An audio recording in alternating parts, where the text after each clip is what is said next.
What's up, everyone? Welcome into the Dear Miss Fantasy show with me, your host, Tera Roberts. This is the official mailbag show for Player Profiler. It is Wednesday, May 20th, and I'm taking your questions live. We're going to dive in here on today's topic. Today's topic is Rashee Rice. I'm joking. It's not a whole show dedicated to Rashee Rice, but it kind of might be, just because it might take us a little bit of time to talk, but really today's show is just an NFL news catch-up, right? We've been getting information out of training camp. The Rashee Rice news obviously came through, and that is the big one that we need to discuss. Aaron Rodgers told us that this is it. Do I believe him? I don't know, maybe. No, I'm gonna take him at his word, that he finally came to the conclusion that it could only go so far and that he wanted to do a farewell tour.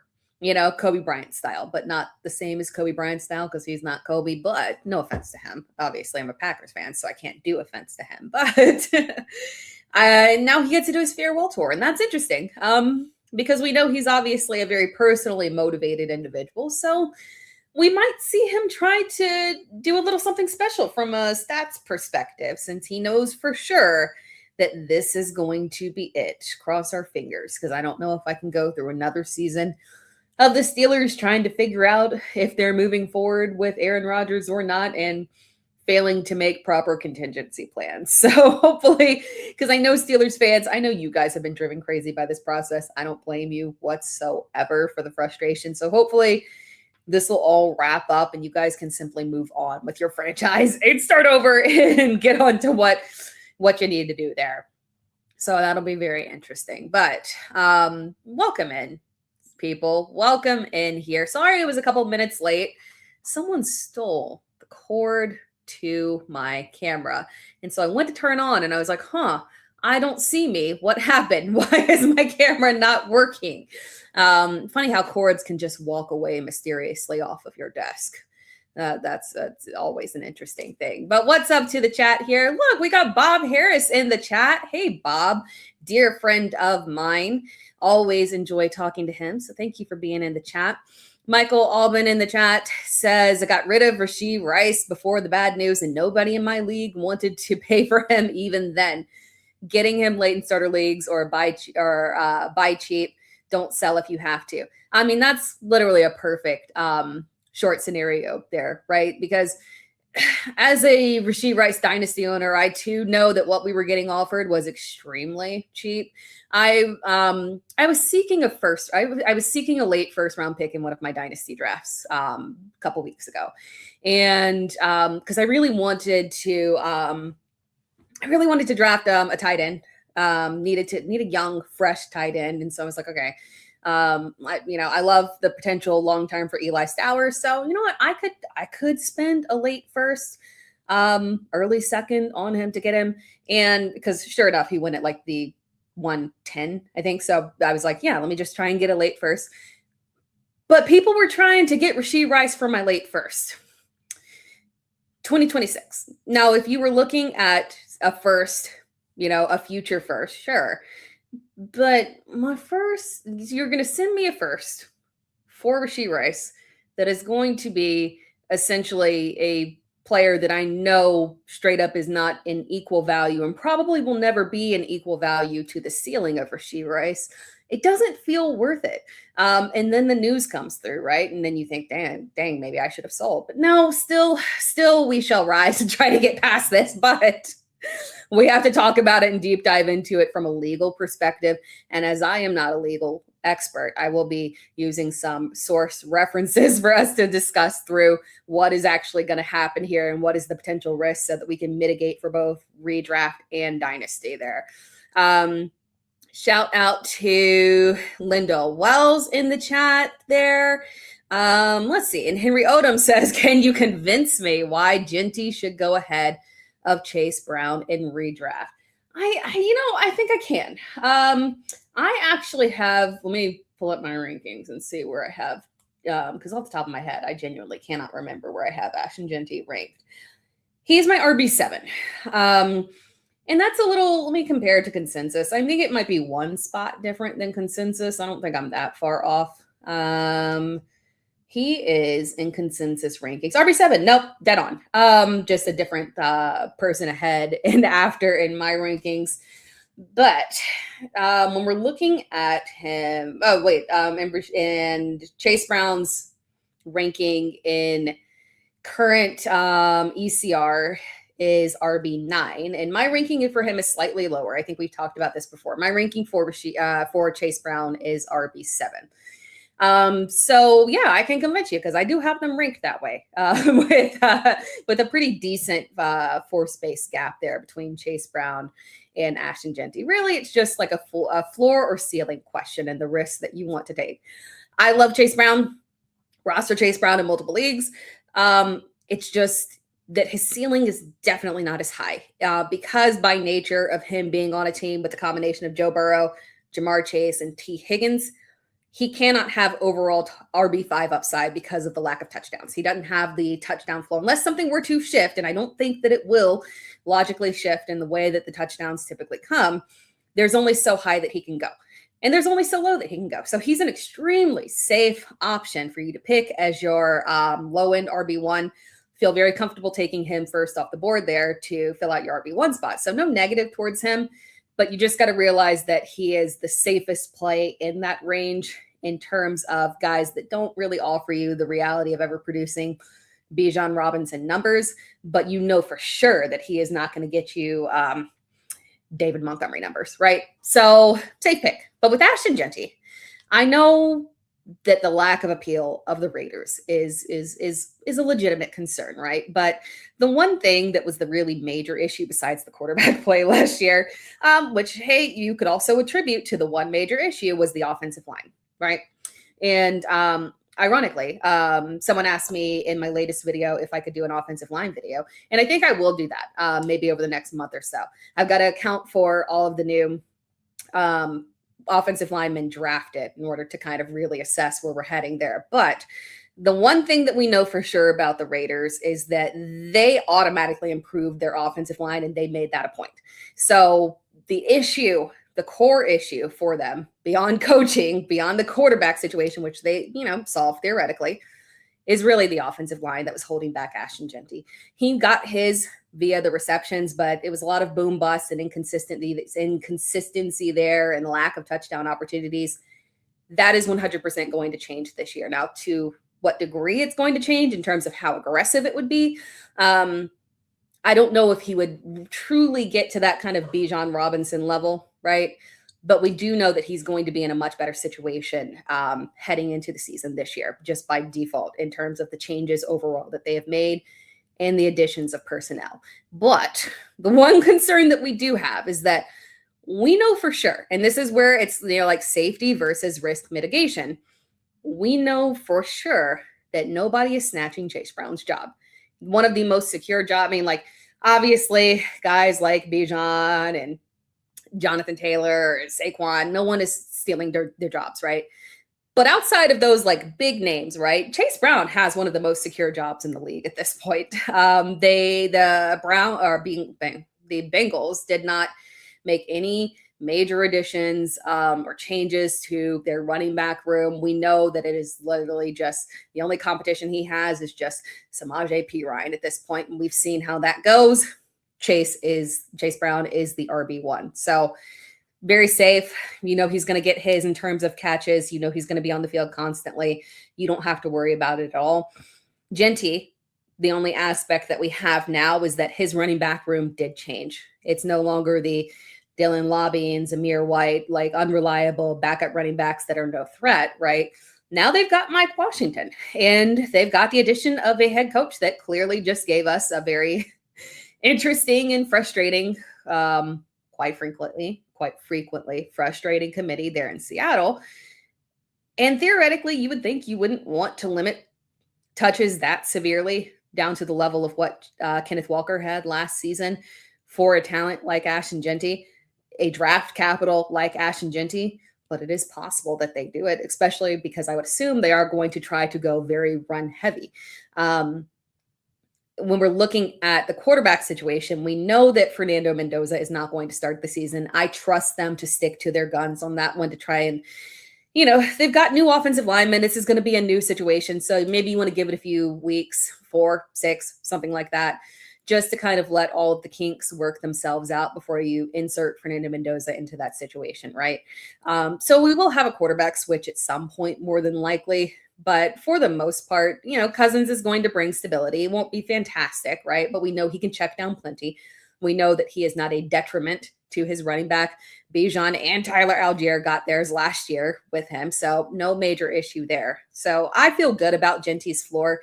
The addition of Mike Washington does make you worried, like, oh, are they going to make, some goal line snipes there? But overall, we're feeling pretty good about him. And so because his ceiling can naturally be higher than Chase Brown's, we are going to go with Chase Brown as the guy that we're drafting behind Dash and Genty. But again, it's just a risk mitigation situation. I would just rather shoot for the ceiling on that one. Jumping back here to the chat. Benson, thank you. Benson the Bear says, hi, recently found your content. Really liking it so far. Thank you. I really appreciate that. Michael Allman says, does it seem like Reed is going to run more this year anyways? Yeah. Back to Rashee Rice. For a moment, I thought Jaden Reed, like, oh, I don't know. Jaden Reed could run a little bit more. But yeah, so even with not just Andy Reid, but again, the shift from Matt Nagy to Eric Bieniemy does scream that you would lean more on the run. But again, it's Patrick Mahomes. I would expect like they've tried to mitigate over usage as he is kind of, working his way back to 100%. But it sounds like he is on track. And I'm not shocked because it is like if anyone would be on track for their ACL being perfectly fine in week 1, it would be Patrick Mahomes, right? As we hear other guys getting, surgeries and whatnot. Now be aware that can always pop up. But as of right now, it seems like we would be on track for him to play. But yeah, they could absolutely lean on the run a little bit more. Obviously, they're going to get an upgrade in terms of personnel with Kenneth Walker. And, Emmett Johnson maybe is, contributing a little bit there, but I would expect Walker to be the RB1. Again, going back to Eric Bieniemy, he ran a much better running back room than Matt Nagy did. He was not forcing any kind of weird committee. So we can get Kenneth Walker operating as a 3-down back under Bieniemy. So yeah, probably a little bit more running, but at the end of the day, Patrick Mahomes is still going to throw very aggressively there for sure. Linda Wells says Tera over Wimby always. I appreciate that. We are going to, side note, I think I'm going to wrap up around 45 minutes in just because of the game starting. I assume it'll start like 15 minutes later or something like that before actual tip off. I do want to watch that game a lot. The NBA playoffs have been very fun. Last night's game was a drag for the majority of it. And then that ending was absolutely insane. And then obviously the Spurs game ending as well. So the NBA playoffs are giving what they need to give. So it's been fun for sure. Just Lift D1W says, I just got a trade for Ken Walker. Ooh, I just got a trade offer for Ken Walker for Scadaboo and Marvin Harrison Jr. Interesting. That is very interesting. Because, I the only thing I do worry about is that Scadaboo, because of not that I worry about him off the field or anything, but their longevity concerns have been a mild concern for me. So that would be my only thing that would make me kind of question mark that one a little bit in terms of the flip for there. But, optimism around Marvin Harrison Jr., I think he can potentially find it once we get him in the right quarterback situation. And honestly, Jacoby Brissett could have theoretically been the right quarterback situation for him last year in the same way that it was for Michael Wilson. But we do have to remember that Marvin Harrison Jr. got hurt pretty quickly there. And even when he did come back, he probably shouldn't have come back. But he was clearly not at full capacity, not at full usage, didn't look like himself, was definitely still working through that injury. So it's still possible that we could get bounced back there. I don't mind that trade. I think that's a very interesting way to move off of Kenneth Walker, who obviously things could work out perfectly in had something pop up on my screen. Things could work out perfectly there in Kansas City for him. But at the end of the day, running back switching locations are always a risk. It could be a Saquon Barkley situation. It could be the exact opposite of that.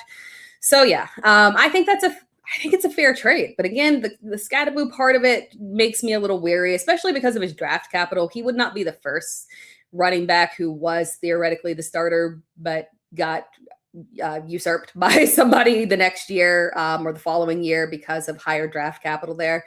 I mean, for all we know, they very well could have taken Jeremiah Love if he had fallen to that spot. So that would be my only concern of that, the Scatterboo portion of that. But I think that's a very fine trade. I don't mind that in terms of a flip there. Michael Alban says Genty and Bowers don't have Jamar Chase and T. Higgins to contend with. That is very true in terms of the logic there for sure. And then Michael Alban also says Kubiak will make that offense way better, won't he? For sure. Whatever from everything that we heard about the Raiders players and the way that they actually felt about the coaching staff, it was a complete disaster. Pete Carroll had gone far beyond his years of effectiveness, and the people that he put under him, not the best idea in terms of the direction for that team. So looking at it from that perspective, yeah, it's definitely going to be a massive improvement there for sure. But getting back to Rashee Rice on that one, I am going to pull out my phone on this one because it is a legal situation. And as I've said, I am not a legal expert, but there are plenty of legal experts that have weighed in on this. One that I wanted to call out is Drew Davenport on Twitter. He's at Drew Davenport FF that weighs in on legal aspects regarding players who were getting into legal trouble for the NFL there. And he always provides really, really excellent advice there in terms of expectations that are, that's not biased. It's just realistically, like legally from this standpoint, what we can expect. And the wording of when Rashee Rice, the 30 days in jail coming out was very weird initially. It is tied to that original case, right? It's not a new, they've, found the marijuana on him and this is a new charge. It's still the same thing. He violated probation. And so basically what happened is that he came in, the judge said, all right, you got to serve the 30 days. Those 30 days are the original days that he was supposed to serve, right? So at least from that perspective, you can breathe a little and say, okay, it's not technically a new charge. It's just that original 30 days that he had to serve at some point has to be served now because the judge was irritated and brought him in and said, hey, let's do it now. But what Drew brought up as a caveat to that in terms of the risk for him moving forward is that he can still violate his probation, right? So technically speaking, something could theoretically come of this because of the NFL rules and substance, although he did say they've relaxed a lot. So in terms of the rules, so not a major risk that he is going to face a suspension from that because they ease it up to allow the players to actually be able to use THC. But the concern here is that he violated his probation. So that theoretically means that all he has to do is violate it again. And oh boy, that could be a big problem in terms of jail time from that point forward, in terms of new jail time that is not part of that original sentence. So that is a weird now long-term risk that we have that could theoretically be in effect for multiple years now because it was a 5-year probation. So that does make it a little difficult for us because assuming that, let's look at it from a redraft, let's look at it from a dynasty perspective first. So assuming that the rest of your league is keyed in on that and kind of picks up that, again, even if he starts the situation healthy, right? Because there's also the whole knee issue, right? So even if he starts the season healthy, he rehabbed perfectly, he got into no additional legal trouble, and we get to our drafts at the end of August and there appears to be no issues. Okay, cool, right? But there's always something that could happen. So from a dynasty perspective, that is a major concern for us. And it kind of makes it so, okay, you're theoretically waiting for his value to rebound, right? So you can't sell him right now, period. It's not going to happen. No one is going to want to buy into him right now. You would have to wait until the season starts and he starts putting up those numbers, because we've talked about Rashee Rice in the past and the fact that from a talent perspective and a situation perspective, a team perspective, I genuinely believe that if Rashee Rice were to play a full season, he would give us top 5 production.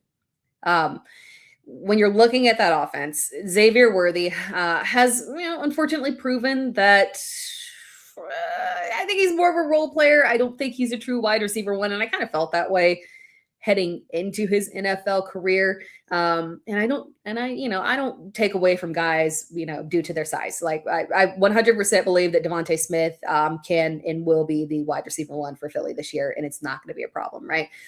But Xavier Worthy was always one that I just kind of skill set was like, I don't know. I feel it never felt like a true wide receiver one situation for me.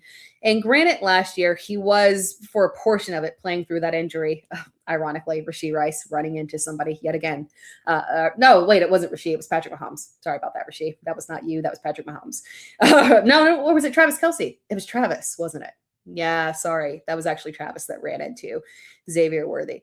So when he did return, he was playing injured for a time period, but for the most part, we did see him operating in what should have been a close enough capacity for you to stand out. And I just really didn't see anything that screamed that if Rashee Rice were to get suspended or something, that Xavier Worthy would step up and put up wide receiver one numbers. I think our cap would kind of be a low end wide receiver 2, and that ultimately the Chiefs would go looking for wide receiver 1 talent in the future, right?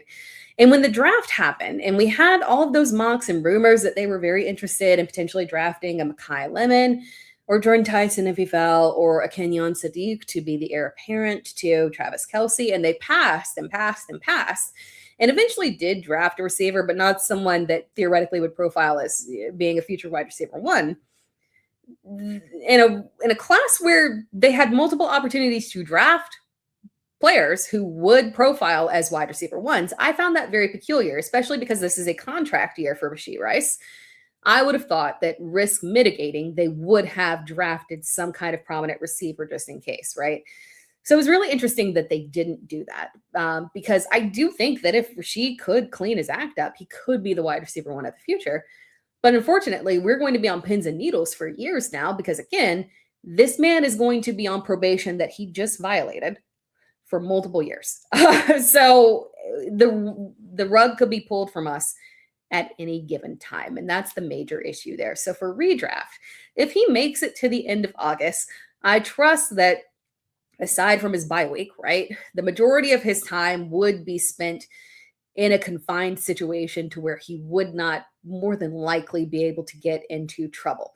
So from a redraft perspective, if he can make it to, again, end of August, I'm okay. We do have to, again, account for the fact that he had a cleanup surgery on his knee. And as Leaving is mentioned in the chat, he will be doing his recovery in jail time and in jail. That one right there is a little perplexing, and I don't even know how to. I assume obviously there would be communication with him and whatnot, and he'll have a plan, but he's not going to have anyone monitoring him and making sure that he is going through the proper steps. He's obviously shown an immense amount of immaturity there. So do we trust that he is going to properly rehab his knee after the surgery while he is spending 30 days in jail? And the estimate that we were given was that he would be 2 months removed from the field to recover from this injury. So half of that time in jail is a wee bit concerning. It's probably going to push up. The chat's hilarious here. Leaving says THC good for the knee. That's true. He doesn't get it anymore. And then Kevin Zad says Rashee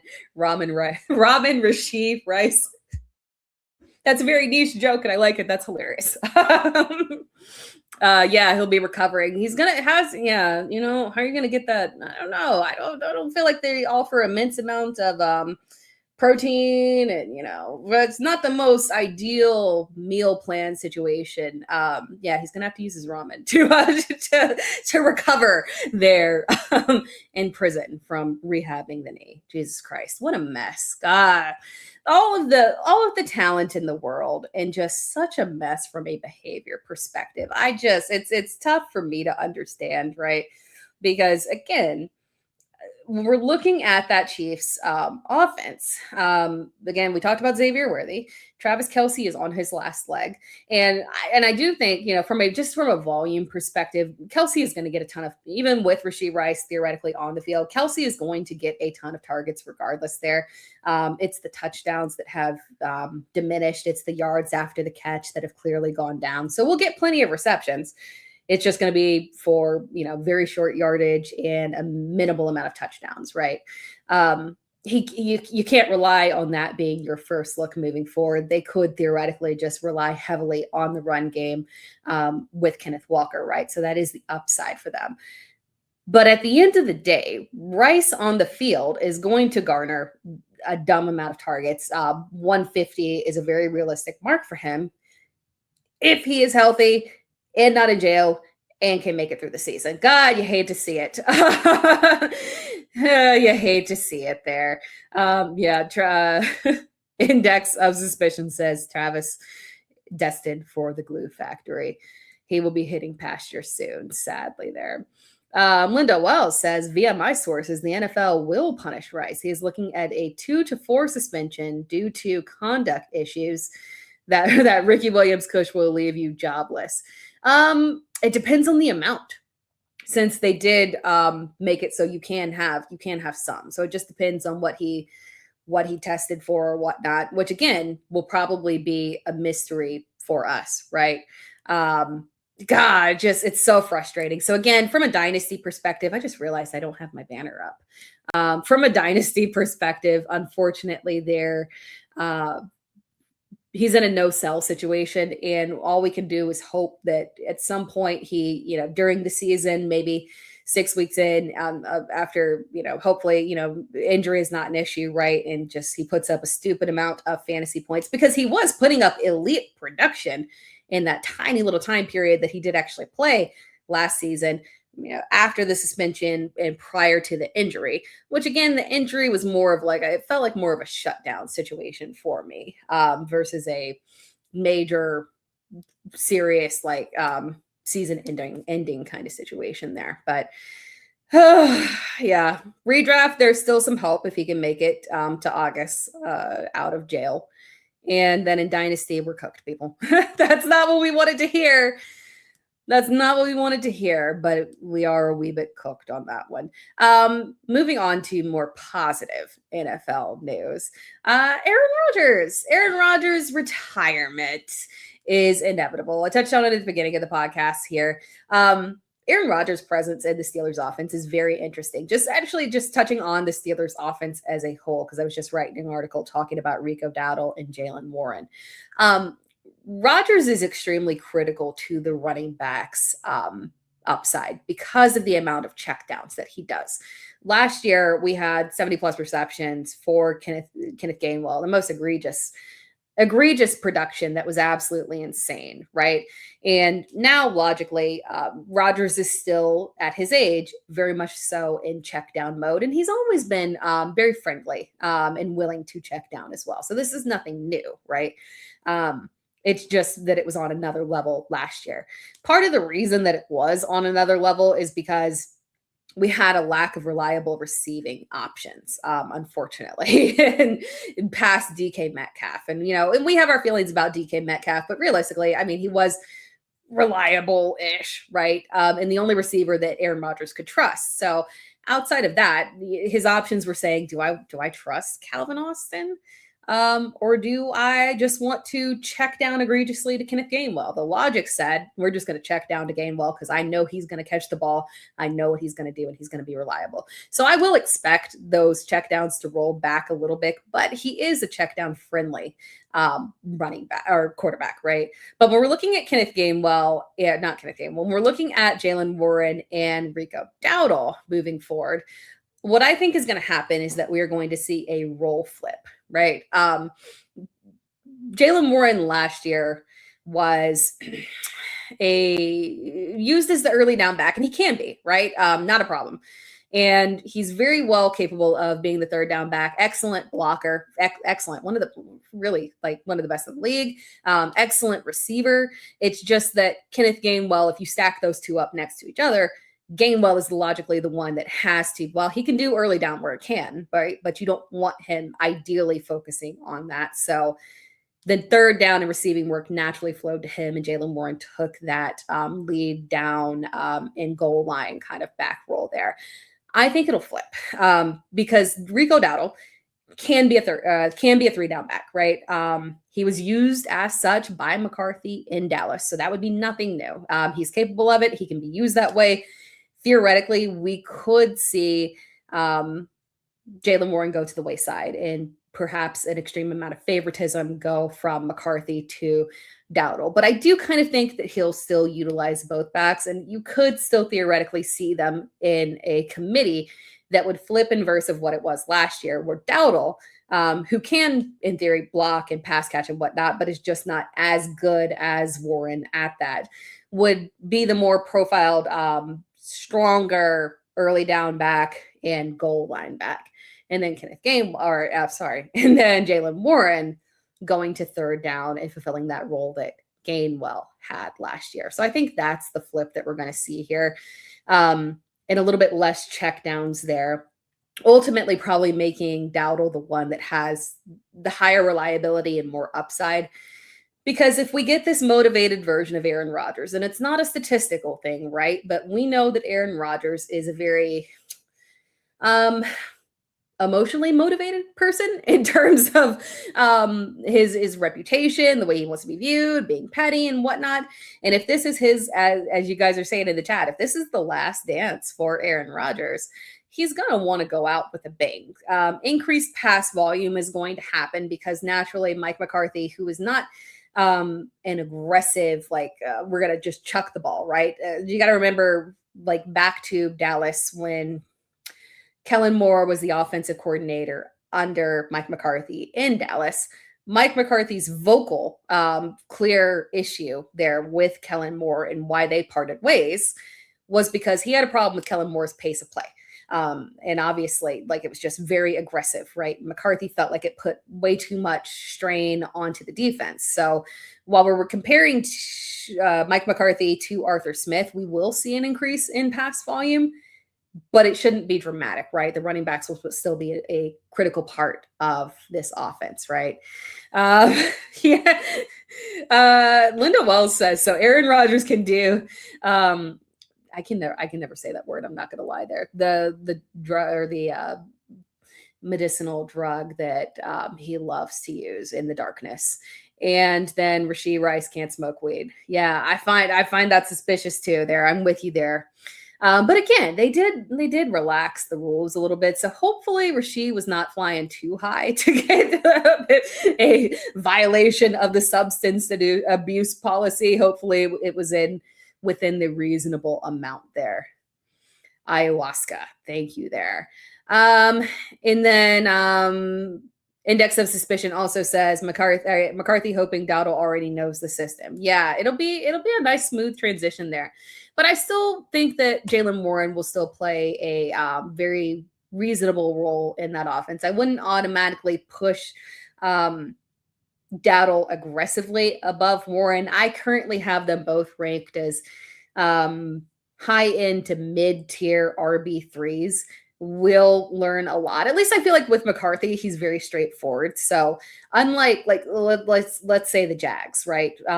We'll watch the Jags training camp and we will ultimately kind of have no clue what will actually happen because remember last year, the Jags were given first team reps to Tank Bigsby. I mean, it was making you think that Travis Etienne was not even going to be involved. I think they had him even doing some special team. It was very peculiar usage, and the usage was just them trying to work through and figure stuff out. It was not an indication of who was actually going to be the RB1, right? With McCarthy, I think we're going to know very quickly here. So I don't think there's going to be a lot of mystery. I think over the next several months here, couple of months here, we'll get a clear indication of what this backfield is ultimately going to look like. And because it is, not two of the flashiest running backs in the world, in a system that, Pittsburgh and Mike McCarthy, people don't truly believe in, right? Neither one of these guys is ever going to rise up above. I mean, my God. I would say the highest that they would rise is probably RB 29 is the highest that I could, once we get it all said and done. I mean, the only caveats will be like just trying to figure out, is Chuba Hubbard actually going to maintain the job, or is, Jonathan Brooks going to actually get a chance to get meaningful reps? Tony Pollard, I think, might rise up a little bit in ADP as people start to realize like we might be overreacting to the drafting of Nick Singleton, who I do like long-term, right? Logically, the way that I just side note here is as I mentioned, Tony Pollard, logically, when I'm looking at Tony Pollard, I think he's going to be the lead back. We know that Tajay Spears will get some work. He does have not preference from a receiving perspective, because Tony Pollard still had plenty of receptions, so I wouldn't say it's like a 1-2 split, right? But enough work to just kind of make it frustrating, really take the top off there. But at the end of the day, Nick Singleton, I think, is more of a play for the future versus us thinking that he is going to significantly cut into Tony Pollard and ultimately take the job right now. I would play it or look at it as Tennessee is still technically in a rebuilding. I do expect them to turn things around. I would not expect them to turn things around to the point where they can overtake a team like Jacksonville, Houston, right? They're not in the most ideal situation to make a significant leap. This will still be more of a rebuilding year for them. So at some point towards the end of the season, they probably will want to see what Nick Singleton has, get him into the game, see what they're working with, because neither Tony Pollard or Tajay Spears are under contract next year. I doubt they bring Tony Pollard back. He is getting up there in age, right? And Tajay Spears, we're lucky he made it this far. Remember, he's, got the knee issue, or both knees, really, the both knees issue, right? And weren't projecting the longest longevity career for him. So Nick Singleton, potentially a play there in the future, but not a big overreaction there. Chat is cracking me up right now with the Rashee Rice jokes. Said, quote unquote, I did not inhale Rashee Rice. I like it there. And then also the mention here, and this is a good one. Yeah, like comment here from Index of Suspicion, like Kyron taking punt return reps in camp last season. Exactly, right? Teams just try stuff out. Allow people to mix in different, like we're already seeing it. Like speaking of Pittsburgh, we are getting a lot of information out of Pittsburgh's training camp, which is good.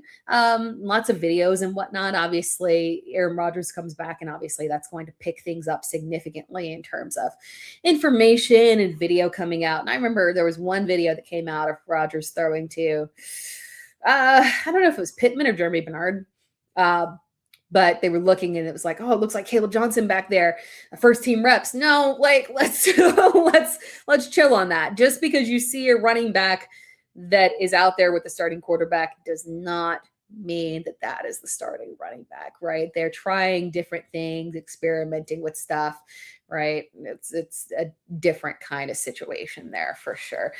Side note there, as I'm talking about Pittsburgh, right?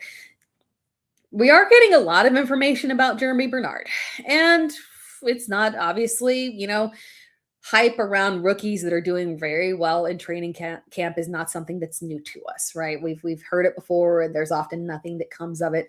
Like, remember, like when we thought Jordan Whittington was going to be the heir apparent of Tua, the next Puka, the next Puka Nacua in the LA Rams, and absolutely nothing came of that.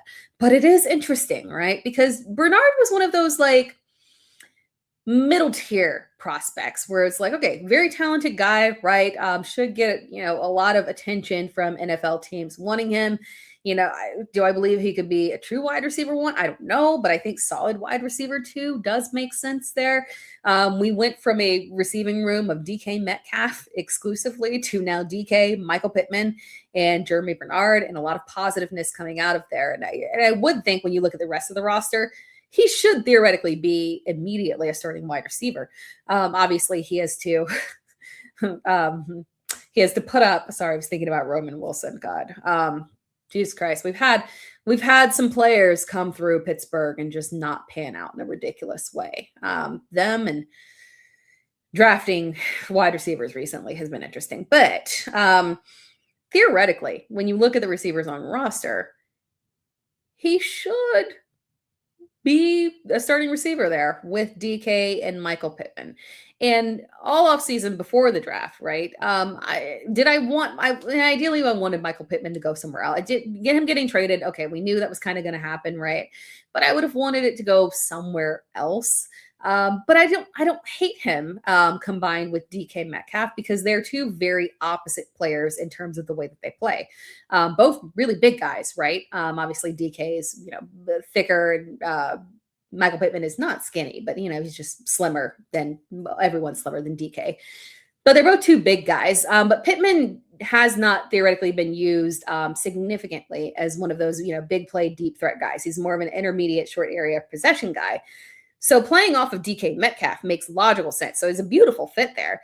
We're just going to have to see if this Jeremy Bernard hype is real and how he fits into this. But the good news is that we should not get, no more Arthur Smith. We should at least be getting a lot more 11 personnel and feeling very comfortable with 3 wide receivers on the field and literally just 1 tight end and not aggressive usage of 3 at a time. Like Pittsburgh was the amount of times that Pittsburgh used 3 tight ends last season, it's giving me a headache just thinking about it, quite frankly, making me a little bit ill there. But jumping back to the chat here, back to Singleton being a threat to Singleton is a threat to Tajay Spears, in my opinion. I think so too. I don't think there's any true. And again, remember, we do have a regime flip here. So there's not inherent loyalty going on. And Spears we've wanted more for Spears, but I don't think he's shown anything that really warrants taking that specific role and holding it long term. So Singleton being a threat to Tajay Spears specifically makes a lot of sense, obviously, from a pass catching perspective. It'll be interesting to see if they want to see if Singleton has 3 down back capabilities. He could, right? Just because you weren't utilized that way in college does not mean that you can't be utilized that way in the NFL. I mean, when we're looking at let's look at Quinshon Judkins and Travion Henderson, right? Quinshon last season, did serve theoretically as a 3 down back, just because you weren't utilized, you were in tandem in college in a committee doesn't necessarily mean that you can't go into the NFL and have those responsibilities. Remember at a time that Kenneth Walker was thought to have stone hands, right? Because he didn't have any receptions in college. But again, that was a usage situation. Just because you can't or did not doesn't mean that you can't actually physically do it. Your team just never called upon you to block. They didn't call upon you to catch. So it is what it is. You can change things in the NFL. But outside of that, the only other thing that we had to talk about here real quick before we sign off and go watch Wemby. Because Wemby, not OKC, right? I hope you guys are with me on that one. But before I sign off here, the one thing that I also want to talk about here is the increase in international games. We have had the approval for more international games for next season. Not this season coming up, obviously, but next season. That'll be interesting. It's weird for me from a content perspective because that means that I have to start my day significantly early. It's annoying for me from a content perspective, starting my day significantly earlier. But I think it's good for the NFL as a whole to just kind of increase that international reach, increase that international audience. It's there. They just got to pull it in, right? And it also is interesting because that brings into more, more in terms of us in the planning, because obviously you do have to account for certain things when you have those international games. Things like, I can't remember which running back it was. I want to say it was Jaylen Warren, actually. I want to say it was Jaylen Warren that had a knee injury that was not thought to be an issue, got on the plane to overseas, sat on it for umpteenth hours, and then lo and behold, the knee was a little bit swollen and he missed the game unexpectedly, right? I think we woke up in the morning to news that, hey, Jaylen Warren woke up and the knee was a little bit more swollen. So there's those factors that come in. Obviously, we have changes in terms of the level of offense that teams tend to produce when they are in those international games there. So it does affect things. It's interesting. But overall, I do like the expansion of the NFL to the international audience because more eyes on the game is never a bad thing. I know it is annoying to us, right? Because we don't want to wake up and watch the game. It's like 8:30. They're always at 8:30 for me, but we don't want to wake up and watch the game in the early AM, but it is what it is, right? And then let's wrap things up so we can go and get to the NBA game, right? But I appreciate you all tuning in. My hope is that next week we have nothing but positive news and there's no more people getting arrested and violating probation and putting our dynasty rosters at risk for long-term issues because they simply can't do the right thing. Hopefully there's more positive news. But again, we'll get more of these off-season workouts, more news coming in. Maybe we'll dip back to rookies next week and check in and see how all of those guys are doing here. But really, this is just a very nice awesome part of the NFL season where things are starting to settle into place. And now we'll start, looking at rankings and adjusting and getting prepared for the season here. Very exciting, but I appreciate you all tuning in. As a reminder, this is the Dear Miss Fantasy show, even though I didn't have my banner up for the vast majority of the show. It is available on all podcast platforms. So I appreciate the subscription as well. And also, if you want to drop a subscription to my YouTube channel as well, it's Tera Time. That would be much appreciated. And then also shout out to Player Profiler, who this podcast is through. But yes, thank you all. As always, of course, I will be here with you guys again next week, same time, same place, 8 p.m. EST. Other than that, have a great weekend. Enjoy these NBA playoffs, and go Wemby. We're excited for that one. All right, talk to you guys later. Have a good one.